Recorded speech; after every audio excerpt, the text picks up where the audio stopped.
Hello, everybody. Welcome back to another episode of the Behind the Hero podcast.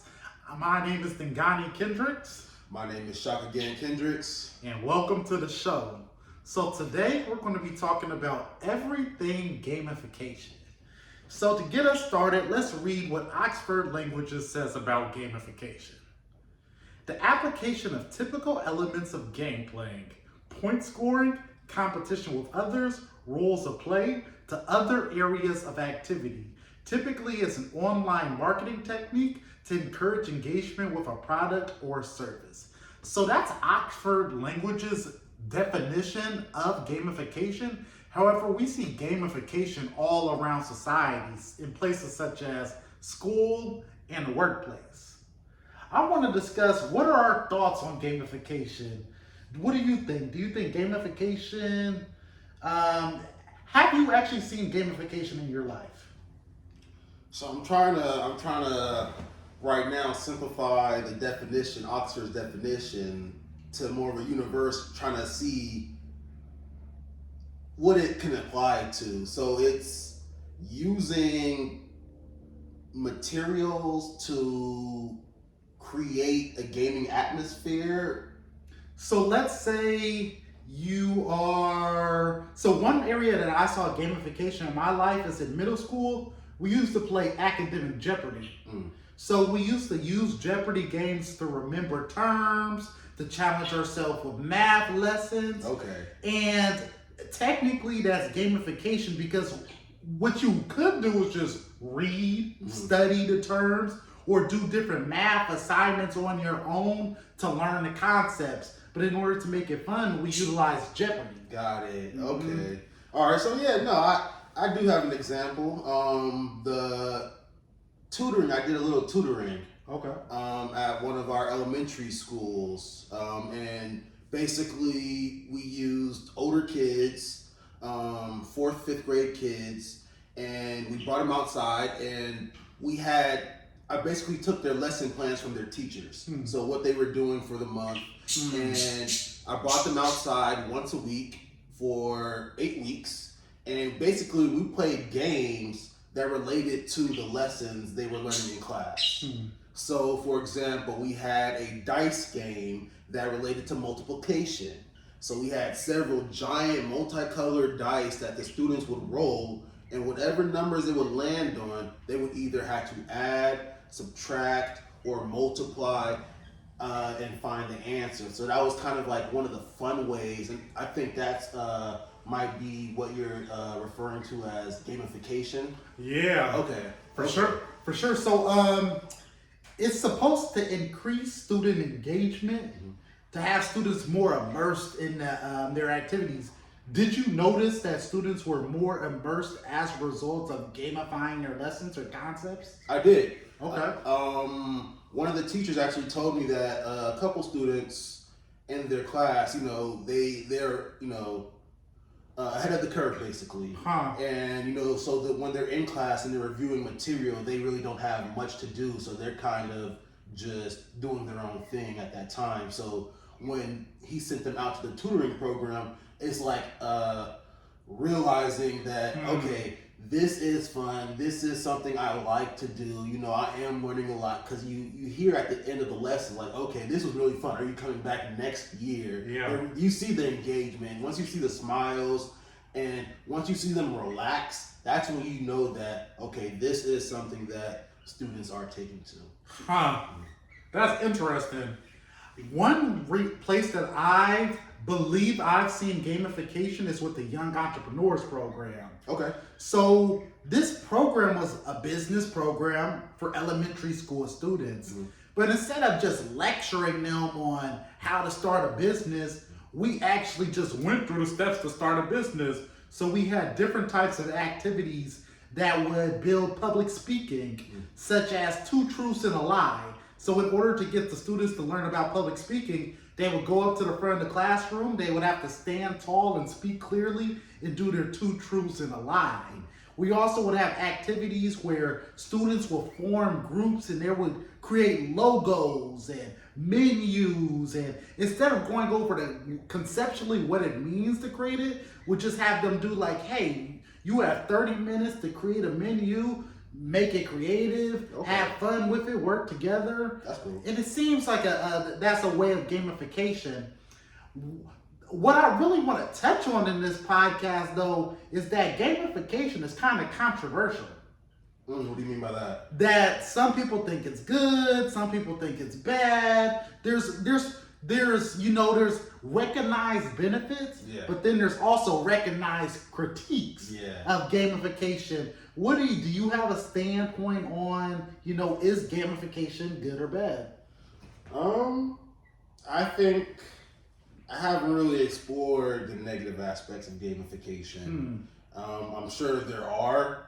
Everything has a good use and a bad use to it. At least I believe that. And, you can use something positively and then you can use that same thing negatively in a different situation. So I haven't really, being a part of Hero and in the school district, you always try to keep it as positive as possible. So, you really don't go too much into the, trying to, lower people in their, securities or self-security. So I'm sure there are, and I can probably think of one just off the top of my head, and that's just regarding video games. And I don't, maybe, more, violent video games, but I haven't put too much thought into that to have a conclusive statement, but that's the closest I can think to maybe how gaming, or, I do remember the show on Netflix. Which one? Squid Games. Okay. Where they played the red light, green light, but they had the negative consequences to it if they lost. So I think when people start going in that direction and, want to have as much fun as possible and, start mixing it up, I think, they can get a little, overboard on that. That's one of the critiques that they say is pointsification is what they call it. And that's when people are playing these games and activities, and instead of having the intrinsic motivation to just make accomplishments, they start doing it for the points. So I could recognize that to be true. And ultimately, though, I think it just comes with having balance. Like, I believe there are goods and benefits and drawbacks to gamification, but I believe you just have to be strategic with how you use it. Have you seen any examples in your work where gamification is either good or bad? I've seen positives. Okay. I personally haven't seen any drawbacks. I haven't seen it at that level. Now, I can't think of any situations where I've seen drawbacks. I have seen situations where the program, so maybe so in instances where programs may have to be adjusted. So let's say might be relying too heavily on incentives. I never got to the point where I'm like, this gotta go. But have got it to the point where it's like, okay, might have to slow down on the incentivizing in order for students to develop that ability just to want to do it on their own. But I've seen that in many areas in life. Like, I also think that's true in employment in general. Like, even when you're working with employees, like, hey, okay, we want to incentivize you for great work, for sure. However, if it's getting to the point where you only do great work because you're being incentivized, then that is a problem. There it is, you can't, it's, I think, it's obligation, like, you work, it's a job, you do it because you signed a contract and you have certain tasks to fulfill. It's not because you're doing it because you're getting, something over here and something extra. So it's, I do understand where you're coming with that. Okay, for sure. So one other point on gamification, I want to talk about what's the potential of gamification. I'm starting to notice a little bit more as society gets a little bit more tech savvy. People are coming up with ways to use technology to make things more engaging. Okay. So like what can that become? I almost like think back to what if I was a student in a classroom and the class was built like a video game? Would I enjoy that? Would that cause harm to me? I think in many ways, personally, I would have enjoyed it.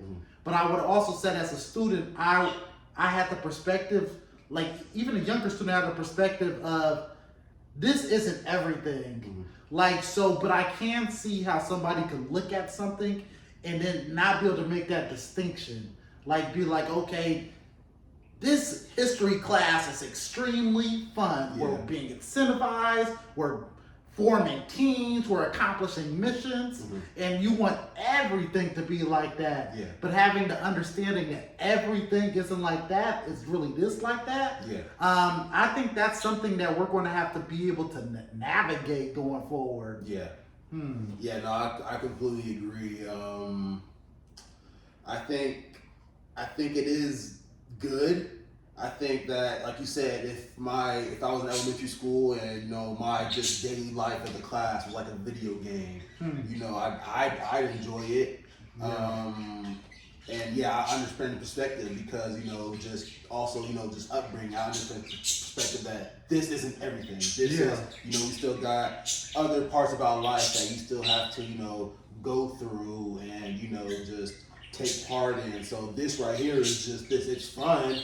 It's good. I am learning, but even with education, this isn't it to education. Yeah. So I definitely understand where you're coming with that. And I think gamification. I think it could be really good for the future. I think, like you said, that balance. Yeah. I think if we come together, and I think it's going to be more than just a program like just us and the admin of the teacher. I think it's going to be us, the admin of the teacher, and the parents. I think we're going to have to be completely connected in that circle because whatever we're doing in the school in regard to video games, we can't really have that taken away when they get home and doing something else with video games. Just because they're playing video games in general doesn't mean they're learning everything. They could be learning something here and then their kids easily influenced. They could be easily taken away from what they learned in school at home. So I think that would be, the foremost thing is to make sure everybody is literally on board. And then once that happens, I think that balance will just start coming into play. Just, okay, we're going to do this, and then, maybe at home once a week, y'all do this with the students, and then it'll start building on each other. I hear you. And I think that's an important distinction for everybody to know that games aren't gamification. Like sometimes games are just games. And that when you gamify something, that's making something that doesn't have to be a game into a game. So people just know that difference. And if you know that difference, then now you know how to apply it. Yeah. So if you're doing math in the classroom and you want to help your child at home, develop that skill set, then maybe that's an atmosphere where you could use gamification. Yeah. It's like they already did a lot of work in the classroom. Now when you're having board game night, you can do a math Jeopardy, and that could be an instance that it's fun, but you're still building off of what's going on in the classroom. So it could have many potential. Yeah. It seems like it's almost like I don't know if the word is like a stepping stone, but it can, if it's used correctly, it can definitely help move things forward. Yeah. Because oftentimes you can get, I can find myself in situations where it's okay, I've read enough. I've learned enough for right now. And it's almost like you reach that point of burnout. And so if it was a way to make that, whatever is to be accomplished fun, if it can be turned in from just a lesson to a game, that's a way to get over that hurdle and reach ultimate objectives. Yeah, I think that's one way when you start getting older, and you go, start going to college, and it's just studying, and you try to find, where's the pleasure of going to school and learning all this information that's going to pertain to my career one day. And, you try to find something that relates. And, I think that there's still work to be done, but I think they've done, a great job of, creating these end of semester projects and, these field trips that takes you to, a site location so you can see the day in the life of these practicing professionals. So I think, these things will definitely, help students out, just in the future, now I can immerse myself into what I'm doing. And, I just don't have to be behind the desk all the time. I can get actual experience and have fun doing it, not just sit in a chair and just spend 6 hours behind a book. So I think gamification has, definitely positive impact and potential for, everyone across the board. And I think everyone across the board should definitely take advantage of, like you said, with great balance, of course, but definitely take advantage of, gamification. I think something interesting that you brought is that we were speaking about like gamification for others, but you touched on having like gamification for yourself, like seeking out gamification for yourself. And I think that can be very powerful, like to understand, like to have self-awareness of where you are at and like what do you need to keep going. I would say one example that I'm using gamification in my life currently is with this fitness challenge that we're on at the moment. I'm like, so let me tell y'all one of the goals. I have to run 360 miles in the next 6 months. It's intense. And so I'm about like 6 miles in. It's still a lot to go. So I'm thinking, dang, like that's just a lot of back to back to back to back running. That's a whole lot of sessions. So I'm like, how can I make this rewarding for myself? Okay, let's say at 100 miles in, I can go to fencing. 200 miles in, could do a weekend trip. Complete the challenge. We was talking about a cruise for the reward. So it's like, okay, every step of the way, there's something to look forward to like keep the challenge going. And I think that in that sense of gamification also highlights the fact that there's real work being put in. Like it's not just all fun and joy, but there's like real effort being put in to receive that reward. No, I definitely agree. And that's an intense goal, 360 miles. I'm not going to share all my goals right now, but I'll just let you know that, it's some real work. This is definitely a different semester, and it's different when you're in sports and you're just doing it because you really like the sport, you enjoy the sport, and you work out, you eat properly, you're prepared. So it's a little different, but just trying to get back into that routine, that's. And it's not with, it's just, for you and your benefit. And, that's so important. So that's something that, it takes some time. And, it's something that, everybody needs to take their, understand themselves with.